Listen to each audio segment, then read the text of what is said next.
morning and welcome to the ARRL, the National Association for Amateur Radio.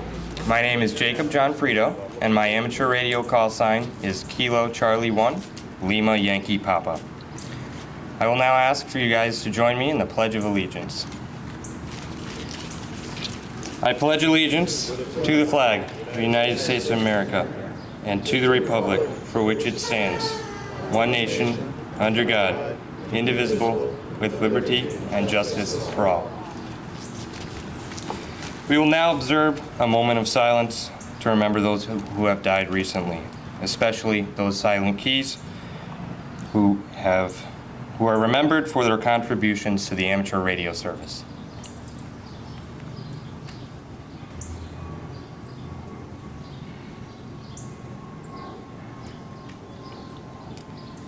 Thank you. It is now my pleasure to introduce ARRL President Rick Roderick.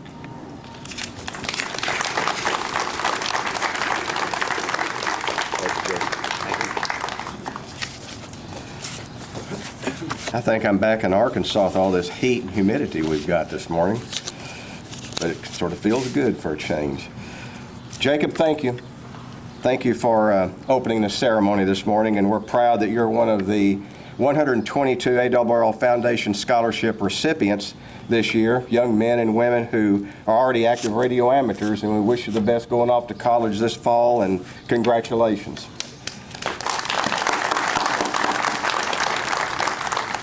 Friends, it's good to be in your presence today. Associations advance America. Associations bring people together around a common purpose. For ARRL and our members, that purpose is amateur radio. It is a noble cause and one that brings me great pride and joy. Over the last year, I have witnessed the extraordinary dedication of ARRL members, our staff, and our board of directors.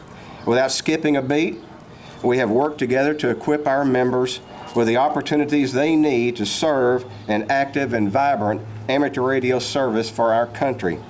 Through ARRL webinars and our publications and journals, members are introducing each other to a variety of ways to use and develop radio technology. Our laboratory and engineers are testing equipment from the latest amateur radio innovation and supporting our advocacy efforts in radio spectrum management. ARRL operating events and contests are driving on-the-air participation at a high level, encouraging members to develop their stations and practice their skills. We are increasing the visibility of ham radio in our communities through good work of ARRL radio clubs, volunteer examiners, and our field organization volunteers. These volunteers are supporting each other and introducing newcomers to our ranks. Our educational programs are reaching schools, students, and teachers, creating opportunities to discover and explore radio. Our network of university and college radio clubs is encouraging career paths for the next generation of engineers and technologists. And our members are serving the communities through a well-trained amateur radio emergency service, ready to provide essential communications when all else fails.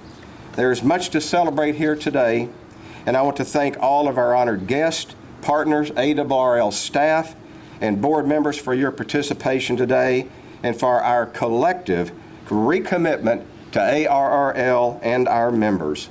And now I'm pleased to introduce our Chief Executive Officer of the American Radio Relay League, David Minster. David?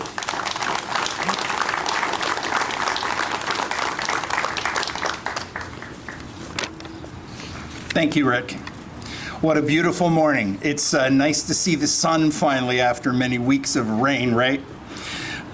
I'd like to start by recognizing our honored guests who are joining us today. Representing our 1st District of Connecticut in the U.S. Congress, the Honorable John Larson.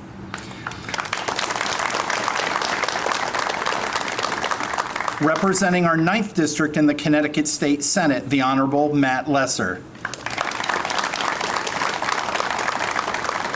Representing Newington in the Connecticut General Assembly, the Honorable Gary Turco.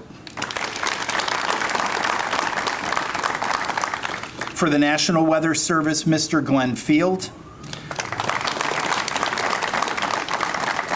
For Skywarn, Mr. Rob Macedo.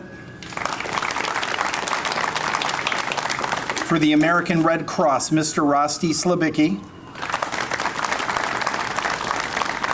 For the Connecticut Department of Emergency Services and Public Protection, Mr. Scott Wright. And for our town of Newington, Mayor Beth Del Buono and Town Manager Mr. Keith Chapman.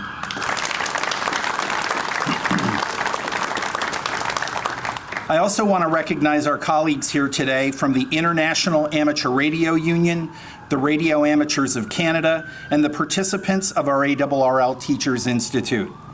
Most especially, it is great to be gathered here with our all-volunteer board of directors who have traveled in from across the country to represent our members for this week's annual board meeting. Their being here is particularly special for me. Since beginning the journey of becoming the Chief Executive Officer of ARRL, this is my first opportunity to meet many board members face-to-face for the first time. To you, I say thank you and welcome home. To our management and staff, I offer much thanks and gratitude. The last year has been difficult on all of us and our families. We had to learn new ways to work together, and we did. Each of you can take great pride in all we do together here in Newington. They say if you live long enough, you'll see everything at least once. In the 107-year history of our humble association, it has lived long enough to survive not its first, but now second global pandemic. In that time, we've seen the good, the bad, and the ugly that life can represent. That we were able to continue proudly and passionately serving our members and serving our nation through these challenges speaks to the resilience of our organization and the commitment of our volunteers and staff. As we rededicate ourselves to our calling, to commit ourselves to the expectations of our communities and government, who are we? We are your friends. We are your neighbors. We're the ones with antennas on our cars and houses. We're the ones you celebrate the good times with, and we're the ones who are there by your side when all else fails. This is what we do. We are an association devoted entirely to its members, an association devoted entirely to amateur radio. Thank you all for being here today. It is now my distinct honor and privilege to introduce United States Representative Congressman John Larson.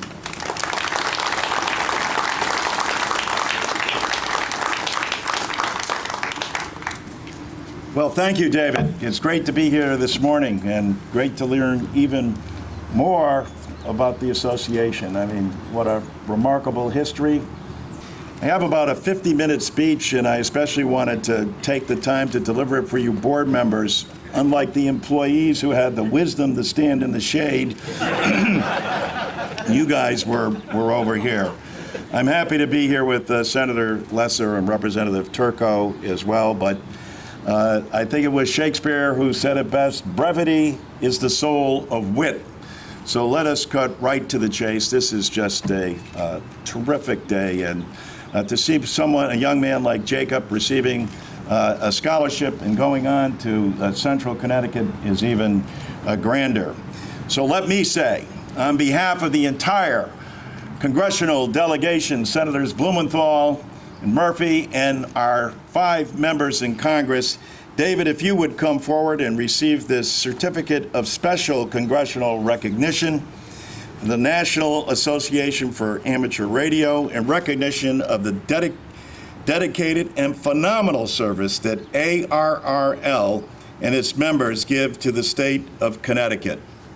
All the best to you, sir, and congratulations. Rick, congratulations to you as well. Thank you very much.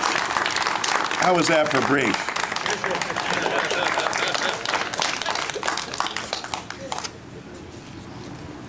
Sorry, got all excited about the plaque. Let me take the opportunity to introduce our state senator, Matt Lesser. Matt.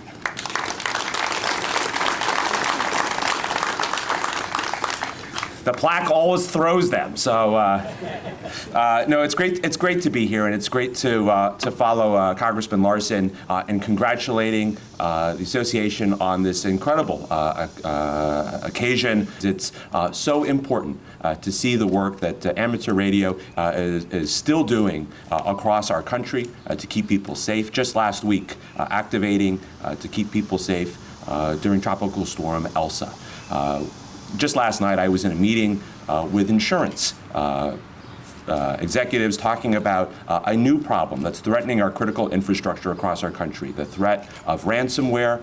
We saw the collapse of the Colonial Pipeline earlier this summer, and the importance of having radio out there to provide vital communication links no matter what happens.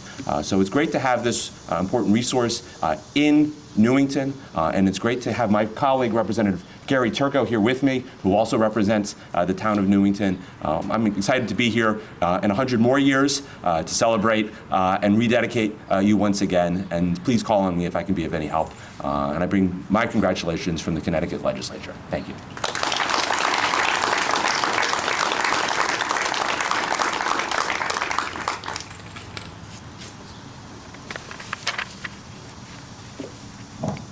Hi, everyone. I'm Glenn Field, KB1 GHX. I'm the warning coordination meteorologist, that's what they call me, at the Boston National Weather Service Forecast Office, located in Norton, Massachusetts. We serve much of southern New England, including Hartford, Holland, and Windham counties here in Connecticut. The National Weather Service treasures our partnership with the amateur radio part of our Skywarn Weather Spotter program. Locally, here in southern New England, we have 8,000 trained Skywarn spotters, and more than 1/3 of them are also amateur radio operators. But that dual role can be extremely important in times of crisis, when the phone lines are down and other communication means of communication are down. Examples, as has already been mentioned, are tropical storms, hurricanes, tornadoes, blizzards, forest fires, flash flooding, and whatever else Mother Nature can dish out. But the role of our amateur radio operators, though, goes much farther than just gathering and relaying reports to the National Weather Service offices. That's what I wanted to share a little bit with you.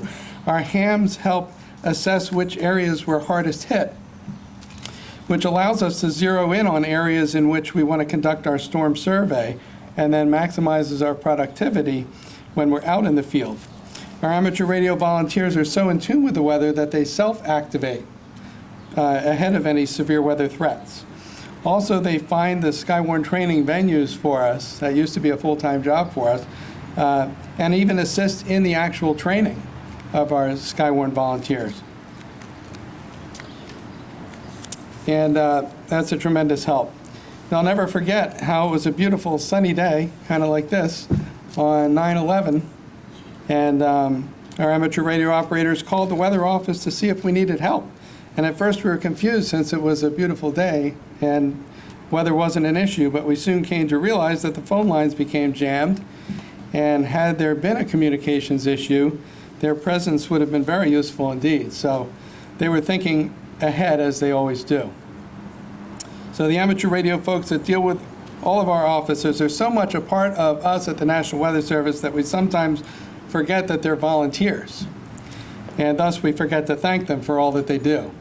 So on behalf of the National Weather Service offices, we wanted to thank all of you, and on behalf of all the people that we all serve.